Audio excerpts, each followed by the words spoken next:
Hello, everybody. My name is Cristina Santa Maria, and we're here with EduSpirit.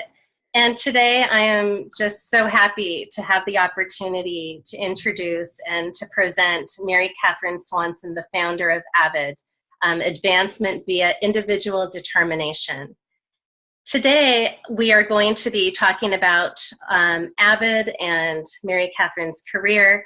And I first want to just give some background to what Avid is. So Avid is a global nonprofit organization that operates with one guiding principle.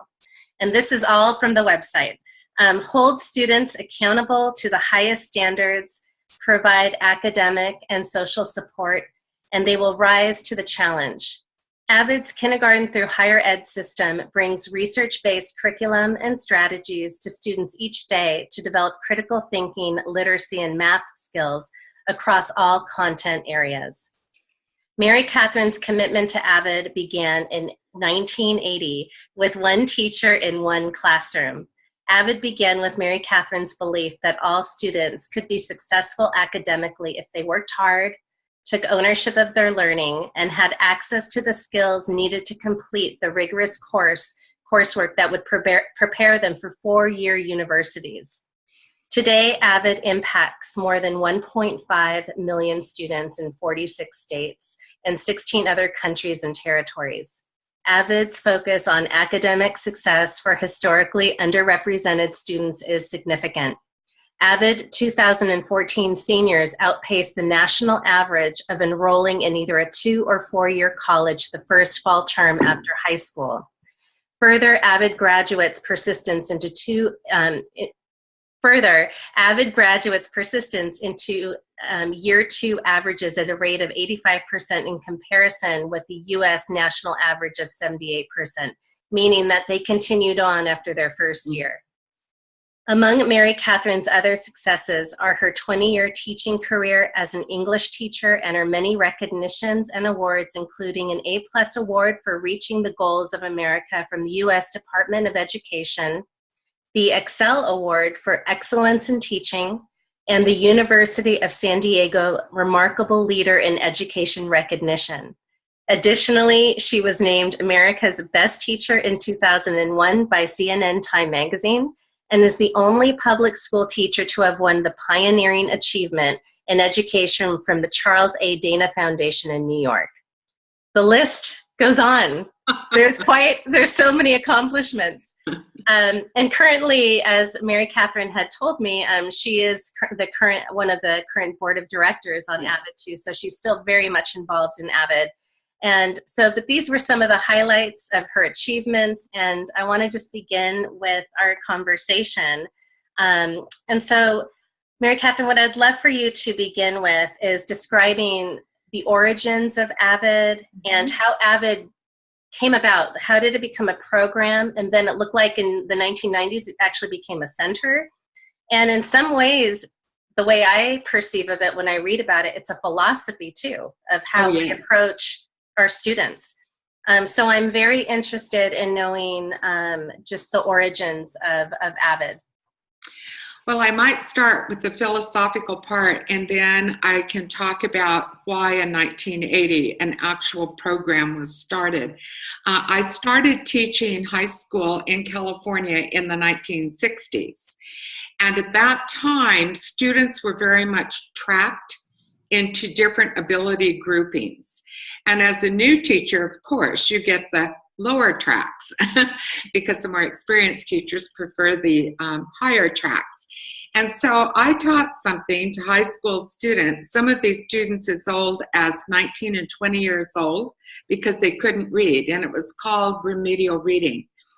And what I discovered was, it wasn't that they couldn't read, it's that they didn't want to read and didn't like to read.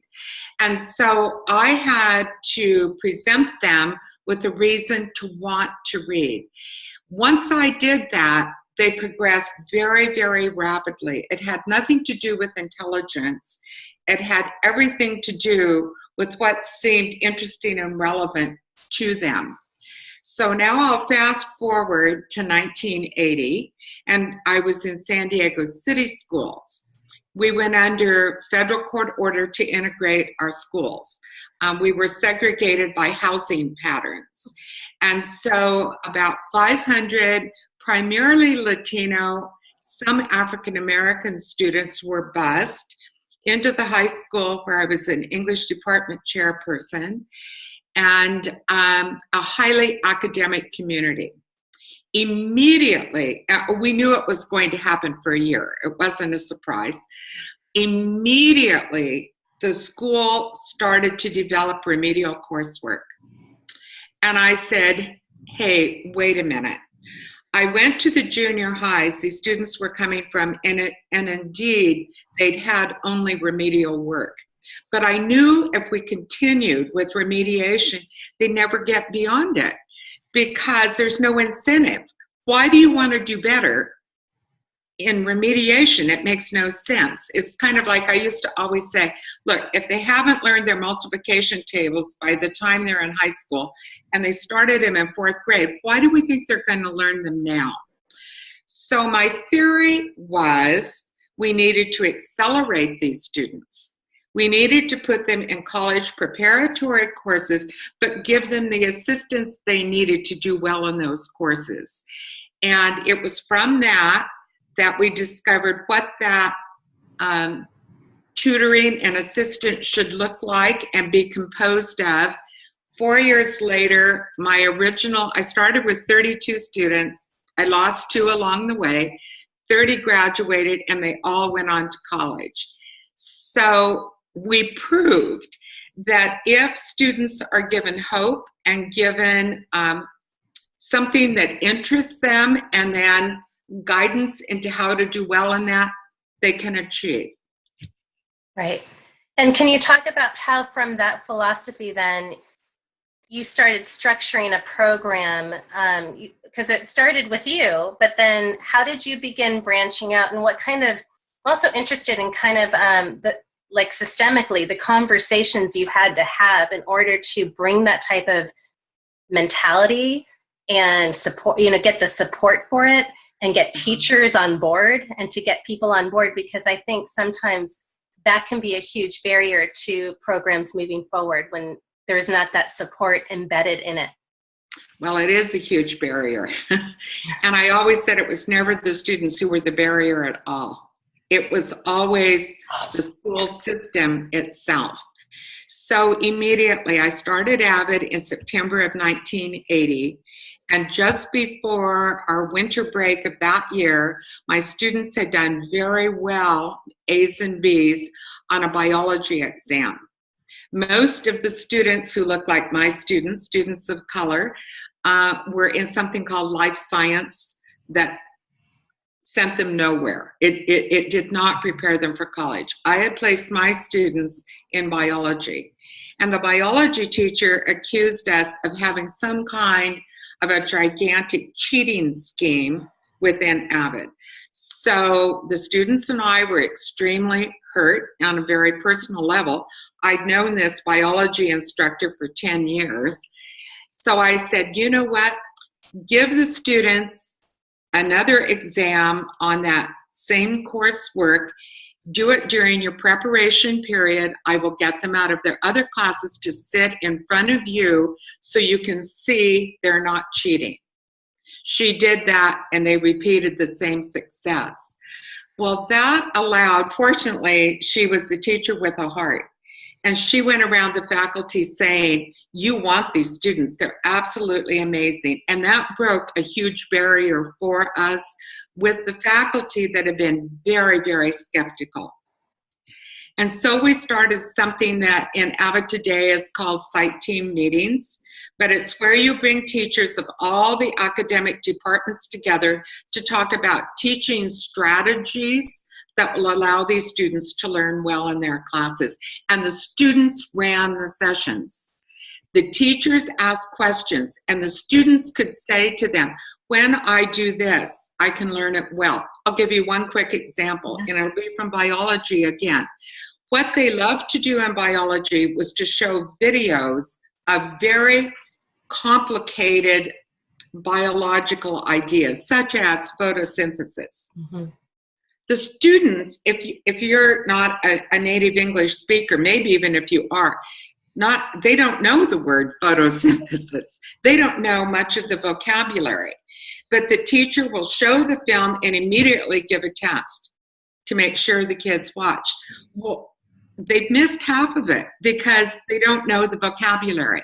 Right. So they would say to the teachers, if I could take my notes and other students could take their notes and we could talk about the video so that we each could share what we got, then take the test.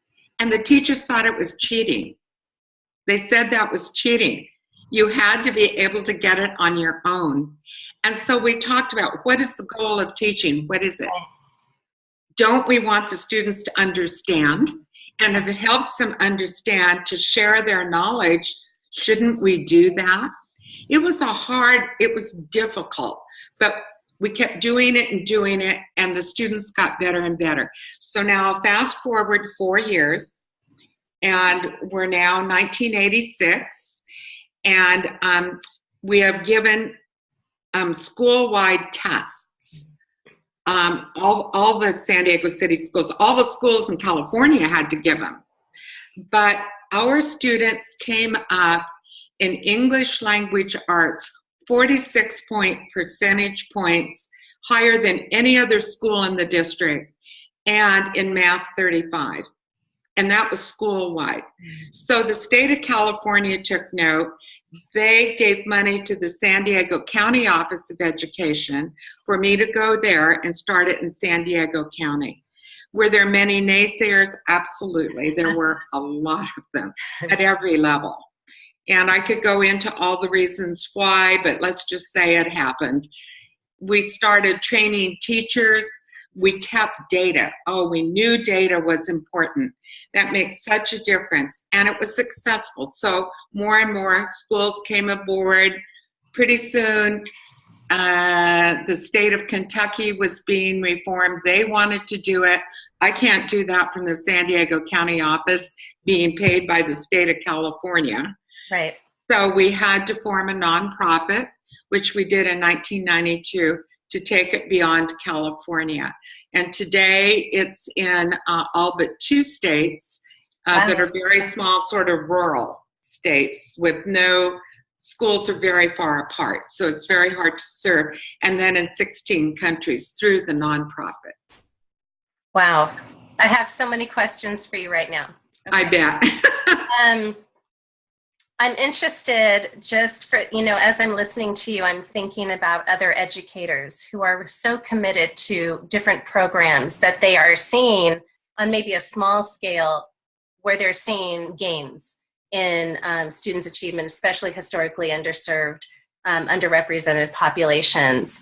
And so I want to just ask you a few questions about the structure of the program, meaning, it's all about, after NCLB and now, all the different iterations of different federal programs. And we're still in an age of accountability where it's evidence and we have to show the data.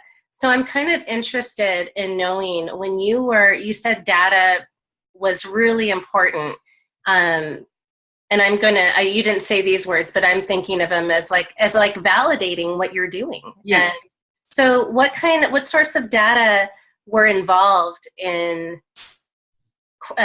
really convincing others, hey, this is really working, and this is something look at what the students are doing?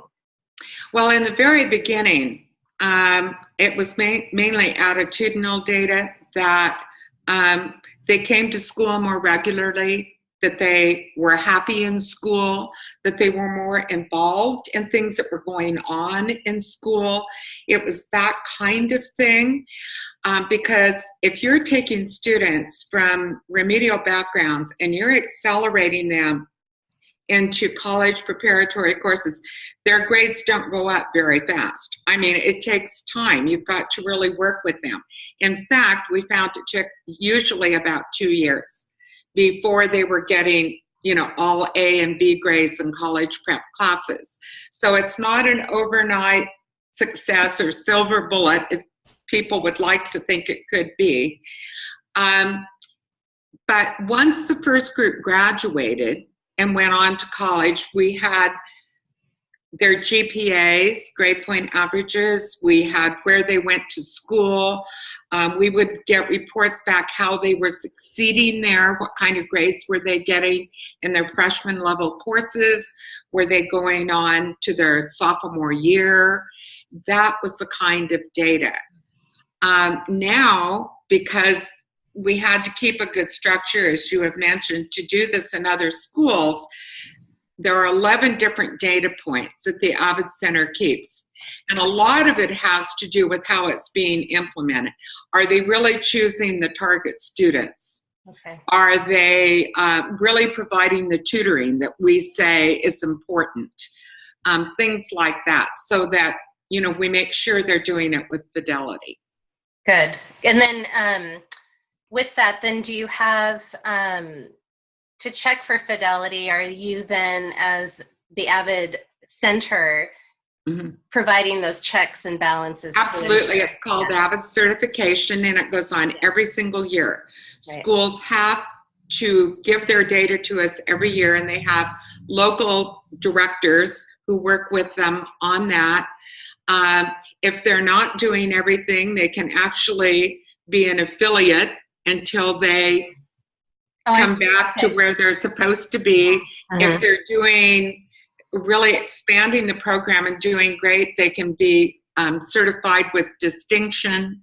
They can become demonstration schools. There's a lot of different steps, but it's done every single year.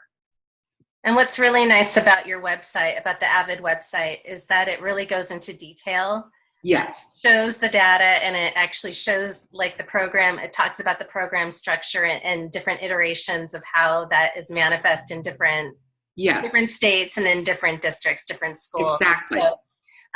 So I'll make sure to put those links down so people investigate more. They can go into more depth there. Yes.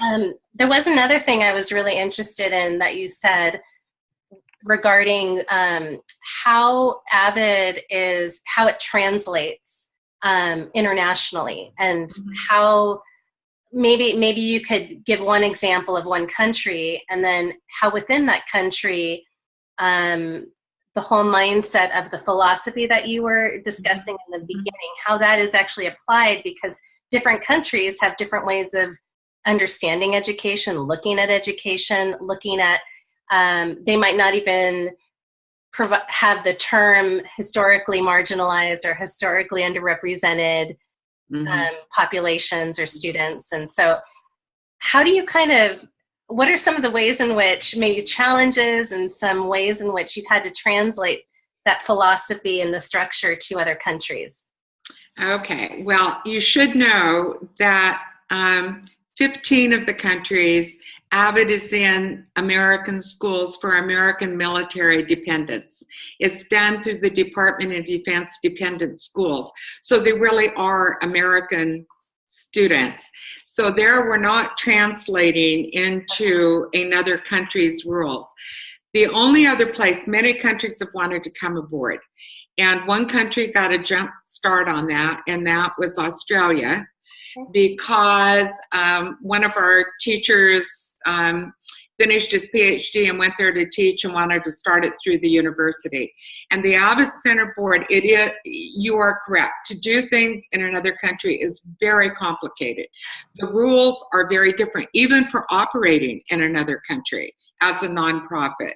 Okay. And so the Avid Board has said no more foreign countries. There is so much work to be done in the United States, so much, that it takes us an inordinate amount of time to do it in another country. So we're not going to. But I just came back from Australia, working it there. So I can give you an example. The group of students that they don't focus on solely, but certainly they're a big part of it, are the Aboriginal students who, as far as I could tell, the way they are being treated is much like we treat our Native American population here, where they actually live in certain areas and oftentimes have their own schools separate from the others. And of course, that can just exacerbate the problem.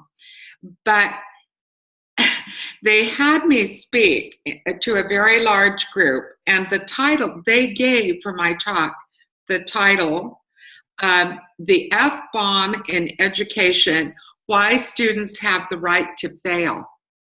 And I started out by saying, I think we've got it backwards. Let's talk about why students have the right to succeed.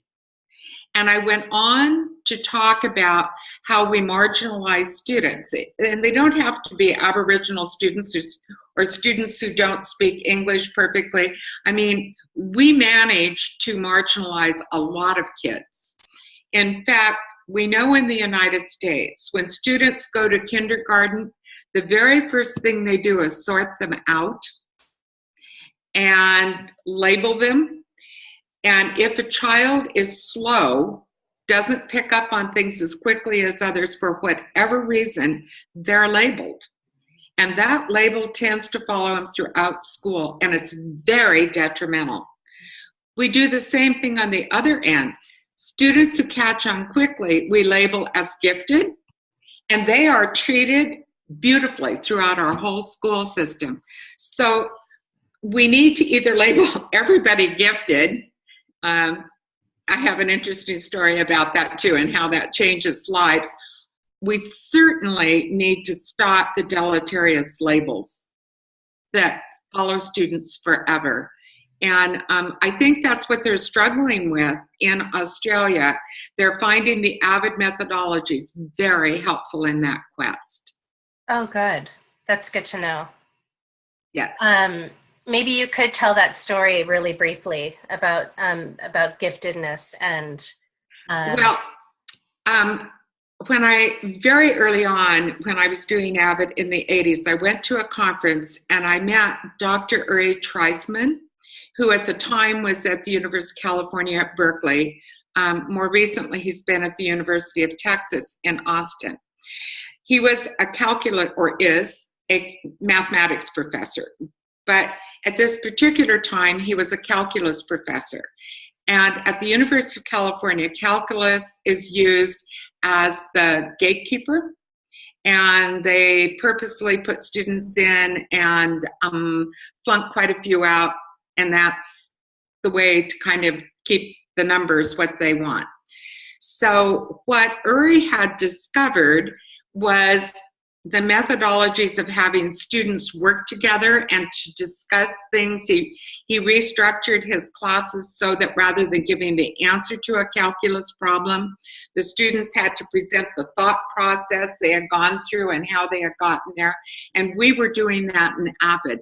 So I'd never met Uri before. We met at a conference, and what he said to me was, "Are you that English teacher who treats all students as if they're gifted?" And I said, well, I might be. and we talked about that label and how we were working with our students. He was having the same successes at the university level with the collaborative work and tutoring that I was having at the high school level.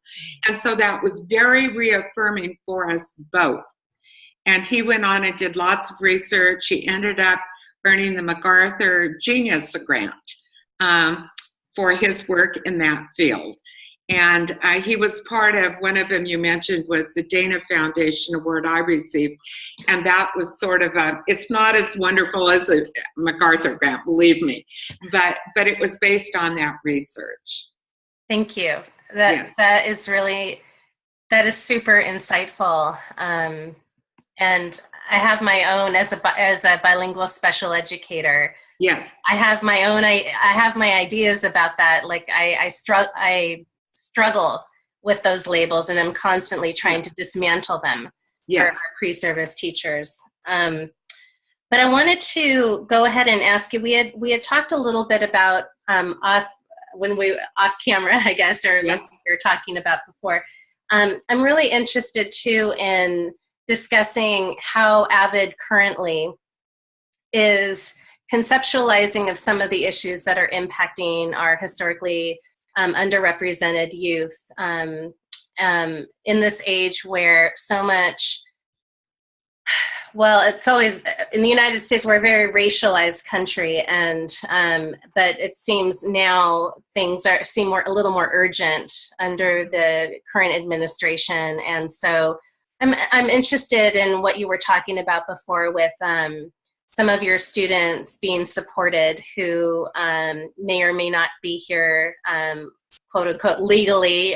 They may be undocumented, and maybe some of that story. Surely. When I very first started Avid, most of my students didn't even know if they were here legally or not. And they would find out when they applied to college, and they would ask for a social security number, and they didn't have one. Now, this is in the early 80s.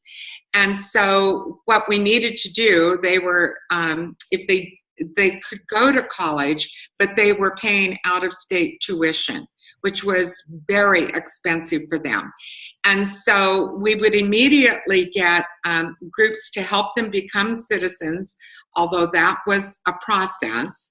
And then we worked very hard on grants and scholarships and loans and financial aid packages that would help them through, at the same time helping them become citizens.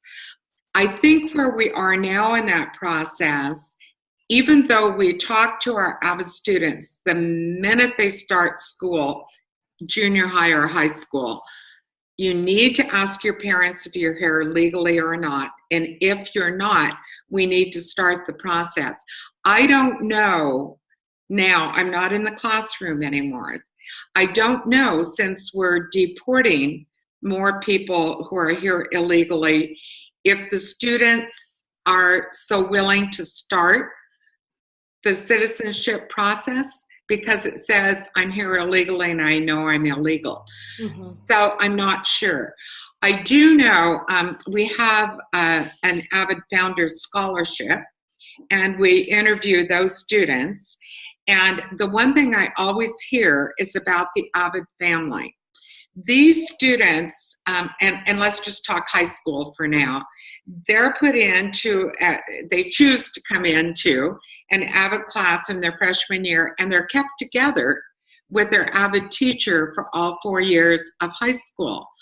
That doesn't, their other teachers all vary, but they do have that continuity of the one Avid teacher and this group of students who are all setting the goal of going to college, who are all taking college preparation courses, who are working together collaboratively. They're supporting one another. And I hear that in the interviews all the time. I couldn't have done this if it weren't for my Avid family. So I think they're feeling great support in school, and they're working it through in various ways. In California now, we do no longer charge undocumented students out-of-state tuition. If they've been in this country, they pay the same as everybody else. So I'm sure there's more fear now than there used to be, but I think the Avid family really helps them. I might tell you that some of our Avid graduates who've gone on and become lawyers now are exactly that. They're immigration lawyers. Wow, that's terrific. Yes. That's terrific. That makes me happy. Yeah. To know that. Yeah. And I think just to conclude, I wanted to, we just have a few more minutes, and I wanted you to maybe consider some advice that you would give maybe current Avid students, teachers, administrators, who are, we're trying to make sense of, all the things that we need to make sense of right now in terms of accountability and getting into college, like all the different things that face Avid students, their families, teachers, administrators. And since you have, since you can look at your teaching career and your Avid career over the decades, and you have a lot of experience and a lot of perspective, I'm wondering what some advice you would have for these different groups of individuals. Okay. One of the first lessons I always taught my Avid students, but it's a lesson for the professionals, the teachers, the administrators, all of them. We are not victims. It may feel like it. My students would come in to me and they would say, I didn't do well on this test. The teacher wasn't fair. The teacher didn't like me. I didn't know we were going to have a test. They built up defense mechanisms. Teachers do it. We all do it. And I say to them, every single thing that you're saying to me may be true. I'm not going to say it isn't.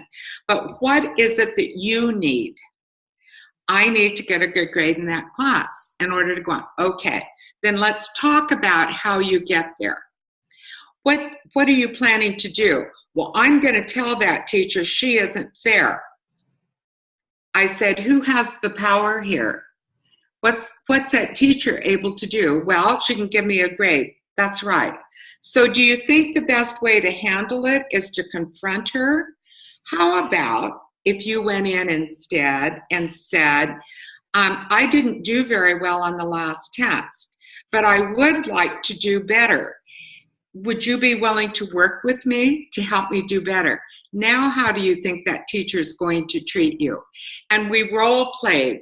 You know, every Friday in class, the students would bring their biggest barriers, what was keeping them from being successful students the most, and we would figure out strategies and role plan, and then they do it that week, and they come back and they share it, and they saw these huge changes in those with whom they had to work and among themselves. I made some of those same mistakes. I had a lot of barriers getting this going in San Diego City schools because I didn't involve the people at the district level. I should have gone to them in the beginning. I should have said, this is what I want to do, and would you work with me? I didn't. I did it sort of as a pioneering teacher who just paid attention at my site to my students and the teachers at my site. I hadn't thought it through.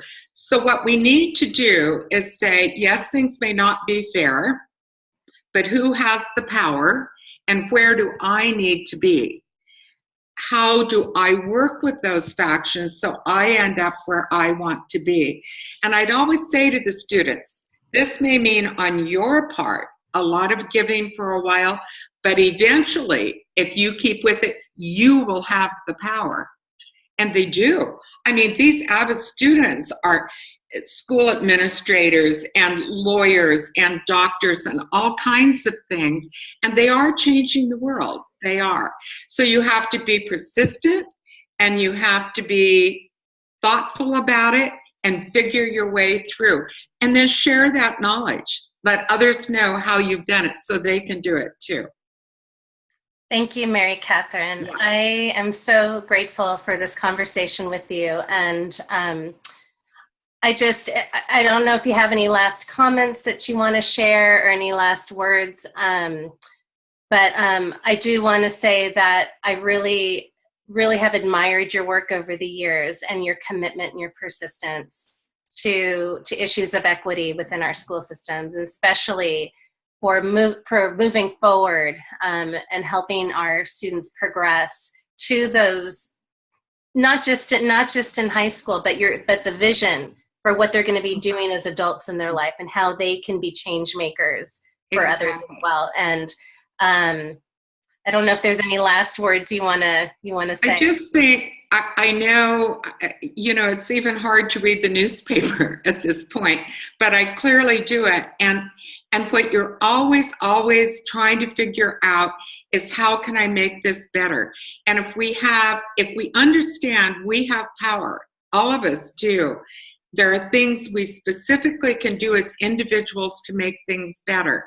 And that's what we have to focus on, and keep that hope and keep that passion and that courage.